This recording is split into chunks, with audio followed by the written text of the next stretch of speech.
Good morning, everyone, and welcome to the webinar. My name is Jess Larkin, and I am the Marketing and Communications Specialist at Cornerstone, and I'm joined today by Loretta Blout from 2060 Digital, and she's going to talk about social media fundamentals for the health insurance industry. But before we get started, you know the drill. We have to do a little bit of housekeeping. If you have any questions throughout the presentation, be sure to leave them in the chat box on your GoToWebinar dashboard, and we'll answer them at the end of the webinar. My contact information is right there on the screen if you'd like to get in contact with me. And don't forget to follow us on social media. We post industry and Cornerstone updates and information. Visit Facebook, LinkedIn, Twitter, or YouTube to give us a follow. And luckily for me, as I've lost my voice after the Super Bowl, I'm going to pass it on to Loretta, who's going to talk about social media. Loretta, take it away. Great. Yeah, thank you. Hi, everybody. Okay, I'm going to share my screen here to make sure you can see. All right, I'm gonna put it in. It's all zoomed in here. Give me just a second. All right. Okay. Thumbs up, Jason, can you see it? Cool.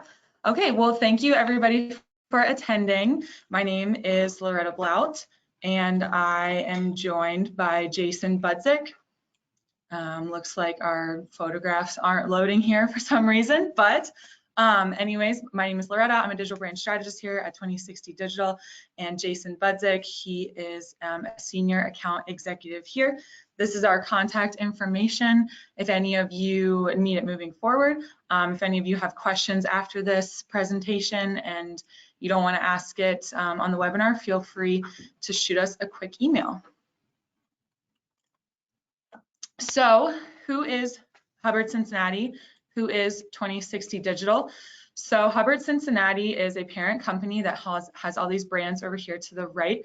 We have 4 radio stations. We have a Cincy Savers brand and 2060 Digital. So Hubbard stems from the radio business, and we are a full service digital marketing agency also that actually got our footing and our roots are in social media. So I'm very excited to talk about that with you today. Our offices are located in Oakley. So this is our brand new building that we just moved into. And I say just moved into, it happened in July, but you know, we say just because it is a brand new building. So if you're ever driving by on Kennedy Avenue, wave, and we will be able to wave back. So Hubbard is a national marketing agency, and we also have all of our radio stations throughout the market as well. So all of these locations here on the map are where we have offices.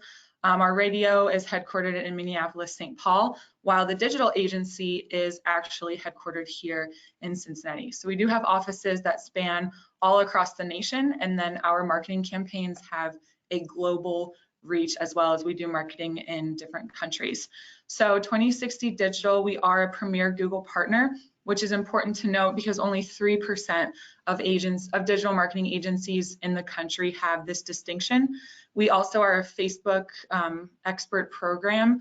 We have all of our people that work here are trained by the networks that they run in. So when you have a team here of people, you have Google campaign managers, you have social managers, we have people who work on the web team. So the people that work here is really what sets us apart because they are trained by the platform. We're also named a top digital agency as well. So talking more about our products, I know we're really going to be focusing on social media today, but we are a full service suite. And for those of you that might not know exactly what that means, we basically do everything digital. So we can, something as basic as a website to doing search engine optimization. We also help with video production and YouTube. I know social media is on here. We've recently added TikTok, so we are staying up with all of the latest trends. We help with analytics, email marketing. If you're thinking, if it's something on the computer and it's digital, we can probably do it. So this is kind of our normal customer journey customer journey funnel is what we like to call it. And being, TV and radio, billboards, direct mail, those are kind of at the top. They're not going to have the highest conversion rates. And when you get down to things like pay-per-click, search engine optimization, and your website, those are kind of bottom of the funnel or have the highest conversion rates. So social media is a great tool because it sits right here in the middle. So it's not necessarily top of funnel, but it still has great conversions. We can talk about that later too on how we can measure conversions. But what's great about social media is it does just sit right here, and it's kind of that sweet spot of marketing. So by the numbers. So this is how insurance agents use social media. So you can see LinkedIn and Twitter sit at 46 and 34% respectively. And then Facebook, it is just definitely the dominant player in the field at 65%. So looking at social media and Facebook, I know there are a lot of different perceptions of Facebook. I know some people love it, some people hate it, but it is still the top social media. So on a daily basis, there are more than 1.82 million people active on Facebook. So it is the world's largest social media platform, and it has just grown over time. I know back in 2020, 2021, it was growing, and then year over year, it's even grown 15% during the pandemic year that we had, and it's looking to keep growing in 2022. So it is, over 50% of the U.S. adults say they use social media, and you can see all of these metrics over here. Facebook really is still the dominant player in the field. And I don't know if you guys can maybe just take a mental check on your own, but it's the average says that that you check Facebook 5 times a day.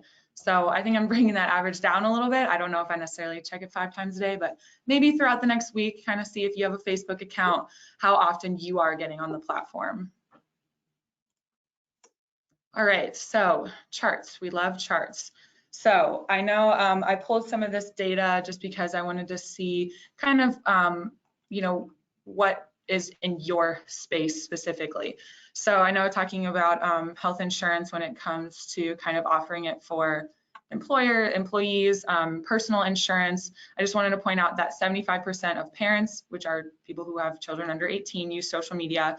And then over here, you can kind of see a more broader breakdown of the demographics on who uses what type of social media. So obviously we can see that Facebook is the dominant player here, and this is worldwide metrics, excluding China, but you can see based out of color what social media platforms are the most popular, and Facebook, sits there on top. It does have the largest share of Gen Xers also, which I think is important to note. And just all across the board, everyone or the majority of people are using Facebook that could play a key role in your business. All right, so now we're going to get into a couple steps on Facebook. Obviously, we are the experts here, so this is going to be kind of like a little bit more high level. I just want to let you know that there are different services out there that you can utilize to help you with your Facebook. If you're like, oh my gosh, a lot of us just get paralyzed without even starting. It's kind of like that daunting task of, what are the best practices? Are there any tips? Are there any tricks? So the one thing that we can say that is really easy is just be consistent. So this can be in scheduling your posts. So there's this tool called Buffer. There is a free subscription, and then there's also one that is, I think, $5 a month. So you can really get started at a low cost here, and this really just helps you be able to manage your social media easier. I know there are a lot of ins and outs. I do work in Facebook with different clients, and it does get very, very daunting sometimes. So if you are looking for just a low cost option to get your feet wet, Buffer is it's a great tool to utilize in order to just get started. Also, tip number 2, it's a little bit of a tongue twister, stay cohesive. So this is basically just making sure that your branding messaging isn't all over the board. You know, you want to stay consistent with your colors, your language, and a great tool to use that is called Canva. I use Canva pretty frequently. It is a really awesome tool. They do have free subscriptions as well, or they have a monthly subscription. Not exactly sure on that cost, but the free subscription gets you access to a lot of different templates. You can click on templates that are the correct sizing for social media graphics. So it's best to use a square size on Instagram or Facebook. So Canva, you can search for anything under the sun. You can have a flyer, you can do different types of stories for your social media posting, and you can help, they have templates in there where you can pick and choose what you like about the template. They have different graphics that you can choose from. So it is really a great tool. They have an app as well. So, you know, if you're on the go, you can use it on the desktop or you can use it on your phone. And then our third tip is just to narrow your focus to make sure that you're working on one platform and you're working on it well. It's nicer to have one channel that is really built out rather than kind of spreading yourself too thin and trying to focus on Twitter and also LinkedIn, because the strategies there are just completely different. So if you're just starting out, Facebook is a great place to start because, as you saw in that previous graph, it has just you know, the biggest reach, the most users on it in different demographic backgrounds. I will mention here, I know Instagram is a little scratched out over here, but since Facebook and Instagram are owned by the same entities now, you can actually post on Facebook and it'll also post on Instagram, and you know, vice versa. You can post on Instagram and it'll also post on Facebook. Additionally, you can run a boosted post or an ad that is posted on Facebook and Instagram, and it really is just a toggle of a button to make sure that it's running on both of those platforms. So then how do we kind of help come into the discussion? So here at 2060 Digital, we can obviously take things a step further than those 3 tips that I just mentioned, but we help with all of the content creation, so everything that you're looking for when creating those posts. We also do paid advertising, which is really important because you can run ads that reach users that don't like your page. So we can target based off of, you know, a location. We can target based off of people's interests and backgrounds. We can also help listen and respond to all of your posts. So when people comment, if they have questions, you know, we can take over that. We help with the graphic design work. We have a full in-house graphic design team here. We also run sweepstakes and contests, which help generate engagement around your brand, and we can also create video campaigns. And something that I love about 2060 Digital is that we run an audit on your social media pages just to kind of give you a baseline idea of what you're looking at. So is your page verified? Do you have a pixel installed?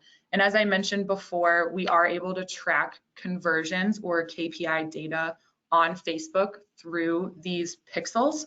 So a pixel is a little bit, you know, of code that goes on the website, and basically we can track when people see our ad, click on the ad, and then either fill out a form on your site or, you know, click the phone number, click to call. So it is really important that we can show, you know, ROI and how many conversions for our clients. We can also, you know, tell about your page strategy if you have anything, and we also help with optimizing your cover photo and your profile image. And then obviously these are just other metrics that we are able to tell with our audit. So on the paid advertising of things, very similar. Something that I want to point out about the paid advertising that wasn't on the previous slide is we are actually able to create a lookalike audience. And what this does, and when we're running ads from your page, we can look and we can get a list of emails from you guys. Maybe you have a database of people who have already signed up from your website, and we can create a targeted lookalike audience on Facebook that targets people who look and behave similarly to your current customer base already, if that is information that you are willing and able to share. So then this is just some creative examples. As I had mentioned, we have that full design team in-house. So this is just kind of a good idea for you too, just to see what an ad on Facebook should and could look like. We also have a little bit more here. And you can, your brand can do more like lifestyle photos with real pictures, or you can use more of the iStock photos. You can also do more of the graphic representation. It is really just up to your brand. And then finally, this is just another slide about us. These are just our markets one more time. We have Washington, Cincinnati, West Palm, Chicago, Minneapolis, St. Paul, as I had mentioned. Our numbers down here, we have our television stations as well as our radio brands. And then just something that sets us apart from other agencies is that, you have your marketing executive on the team, which is, Jason, he's on the call with me today. You have your digital brand strategist, which is myself. You have a client success manager, which really helps lay the foundation for what, is to come. And then we have an analyst on your account. And we've really just found that this is the best team structure to yield the best success for our clients. This is just our brag slide. I will kind of leave this here. The only thing I wanted to point out is that we are very proud of our 94% retention rate. So people who work with us, we really value them. We really put the time in to make sure that we get everyone's needs, and we just make sure that you are happy and satisfied. So yes, we are very proud of that 94% retention rate. And that is the deck. I just wanted to thank you all for coming and listening. And if you have any questions, feel free to field those now. If you'd like to email them back over to us, I can go back to our email just in case. And we will send this deck also. Oh, there. Oh, there's our pictures. They decided to load. Yeah, we do have a couple of questions for you. Okay. So the first question: if I just started my Facebook page and I only have a few followers, is it worth it to start trying out Facebook ads? Mm-hmm. Yeah. So that's a great question. There is never, and when it comes to Facebook ads, you could put $25 behind, you could post something. What I would suggest is boosting a post. So this is where you post something and then you boost it, you put some dollars behind it. And that is definitely worth it because, you're going to need to start somewhere. So if you're always just like, oh, I don't know if it's a good time to start, start now, just start small, put a few dollars behind some posts and see what happens. You could do as little as $25 and see how many, likes you get. You can see if you can get some followers there. So that is absolutely worth it. I would suggest maybe building out a few posts on your page. Make sure you have a cover photo and a profile image, kind of a description. Make sure there's a telephone in there on your profile. And then that way, users can tell that you are a legit page. And then maybe once you have a couple weeks of those posts built out, I would suggest maybe 2 a week is a good number to start with. And once you have that built out a little bit, go ahead and start putting some dollars behind it and, see what kind of traction you get. The beauty about Facebook is you can run ads with different goals. So you can run a brand awareness ad that tries to get your brand out there. You can run an ad that wants engagement on the post, and it'll show to people who are most likely to engage. So Facebook is, it's really user friendly. And yeah, I would absolutely suggest, starting with a few posts a week. And then once maybe you get a month in, absolutely start running those, that page strategy. Okay. Is it necessary to have a blog if you have a Facebook page? So a blog and a Facebook page have very different goals.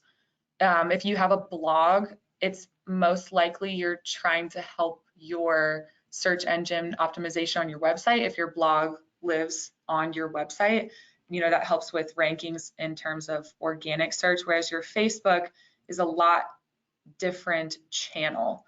So if you have time to devote to both, absolutely go ahead and keep running both. If you only have time to devote to one, I guess it just depends, what your end goal is in mind. If you have a lot of traffic to that blog, if you can see, then absolutely continue with the blog. But with Facebook, with those numbers of how many people are just on Facebook, I would suggest putting that effort into the Facebook page, into the social channels. Okay. Really basic question here. What do I post on Facebook?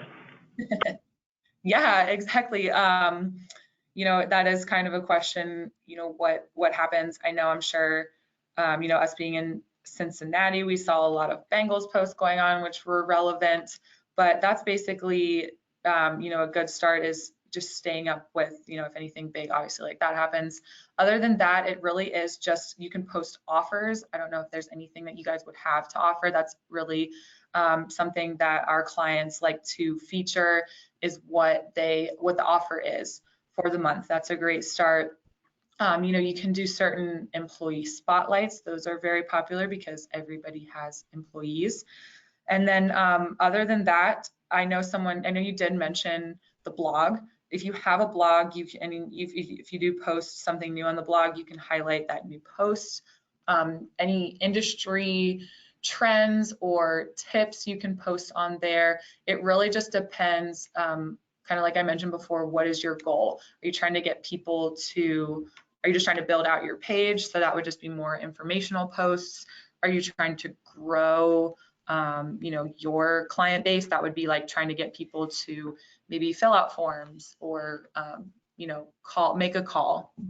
So I guess it really just depends on where you're trying to go and what outcome you're looking for. Okay. Is it okay to just have a Facebook page and not a website? I absolutely 1000% am a firm believer that a website is probably going to be more important than a Facebook page. But if you don't have either, that's a problem too. So I mentioned that graph that has the website at the bottom, that funnel, and the website is the biggest driver of conversions across all industries. So if you don't have a website, it kind of just screams or breeds a little bit of, not being as buttoned up. So if someone's going to your Facebook, they might be looking for your website. I would say start with your website first and then worry about building out your Facebook page. Okay. My social media pages have plateaued in engagement. How do I get more followers and likes? I guess I would first ask, what kind of strategy are you putting in place? Are you boosting posts? Are you running ads? That's kind of like what I would start with. And if the answer is, not putting any paid strategy behind it, Facebook unfortunately is a pay-to-play platform. So they are going to show your posts if you are paying them, which, as much as it stinks, it is just the nature of the beast. So I guess I would start there, maybe recommending just putting a few dollars. Like I mentioned, you can put $25 behind a post, run it at a minimum 7 days. That's kind of Facebook's threshold, is 7 to 10 days. You see the best results. And then if you're not seeing anything after that, I just kind of want to, mention that Facebook page likes and things like that, sometimes they are vanity metrics. So, we stress here at 2060 that page likes don't always equal business. So obviously, while it does feel good and it is nice to have all of those likes, it isn't necessarily the biggest determinant of success. So I'd start with just some page strategy, try to reach a new audience, and then, you can always run a contest. That's a great way to get page likes if that's what you are looking for, and post engagements. We run simple ones here, such as, things like who's going to win the game and what's the score going to be, to what's your favorite this or that. Do you like skyline dip or do you like buffalo chicken dip? And then, users can comment to win, and that'll obviously increase engagement. So kind of building off of that, based on what you just said about those not being necessarily the metrics that you should look for, how do you measure success with a Facebook page then? So success with Facebook can be a lot of different things. How you can look at Facebook is it's how people stay up to date with you and your business. So as I mentioned, likes aren't necessarily success because that doesn't always mean business. So if you are running an ad or if you have a post, how many people saw that ad and then how many people converted on the site. So it really is just a place, if you're not running a page strategy, then you can view success as, am I staying up to date with all of the current initiatives that I have? Are people, coming to the page? I think you can get all these metrics on the back end of things, but if you have your phone number in there, that people are clicking on it, if you have, your hours in there, it really can just kind of be utilized as a way for people to make sure that you are, a legit entity. And obviously people do look at likes, so I'm not saying that they aren't important at all, but I would just stress that it's not the most important aspect of your Facebook page. How much of my personal life should I share on my Facebook if I'm a one-man operation? I guess it just depends on how much you are comfortable with.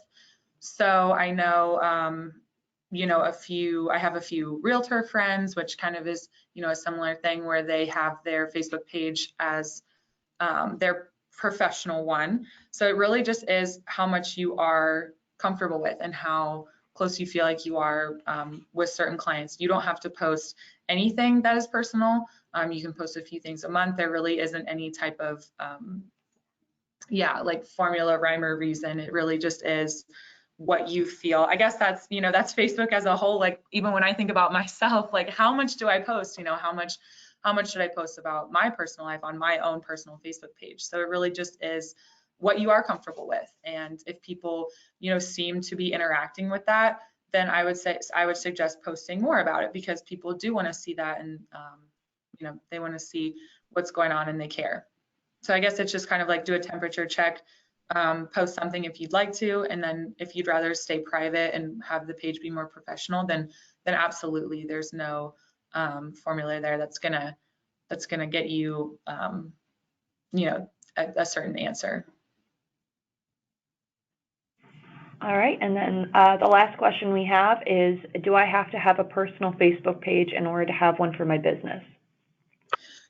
So that is a great question. When it comes to a business profile, it has to be owned by an individual. So you will have to have a personal Facebook account to own a business account. Do you have any recommendations for people who might not want to have their personal lives on Facebook, but they still do want to start a Facebook business page? So what you can do is, I think Facebook recently changed how they operate, and I think you have to provide a driver's license actually to open a Facebook account now. So I would not, I wouldn't necessarily suggest making one that has like a business email, like if it was just, a generic email, but you can have a personal Facebook page, and it can be the owner of your business, and no one is going to see that you are the owner, that personal account is the owner of the business. Does that make sense? So it's basically me, Loretta Blout. I could own Hubbard Cincinnati's page, and Hubbard Cincinnati, like if people go to the Hubbard Cincinnati page, they're never going to see that I own that page. It is going to just be the company's page. Yeah, that makes sense. And we did have one more question that just kind of came in. How do you get a verified page? So you can verify, you have to verify your domain. So we went through this last year, and with a lot of our clients where Facebook was changing things, of course, they're always changing things. I'm sure you've heard of the whole Meta Facebook thing that's going down. Oh my gosh, yeah. Yeah, I know, it's always changing. So basically what you have to do is you have to go into something called a Facebook Business Manager, which I don't know if that's going to resonate with any of you, but you go in there and you pull a piece of code that it gives you and you place that on your website. So that's why it is also important to have a website so that you can have a verified Facebook page. If any of you are interested in verifying your Facebook pages, let me know and I can be sure to send those instructions over to you, or I know they exist in Facebook's help center and everything like that. So you just basically have to verify your website domain. All right, awesome. It looks like that's all the questions that we have for today. So thank you all for joining. If you'd like a copy of this presentation, so sorry, my voice is still gone from the Super Bowl. I was screaming so loud. If you'd like a copy of this presentation, please feel free to email me at jlarkin@crnstone.com. The recording is also going to be available on the Cornerstone Resource Center, as they usually are, along with all the other webinar recordings from this series and in others. If you have a few minutes after the webinar, please take some time to fill out the survey so we can learn what content you're most interested in and how we can improve the series.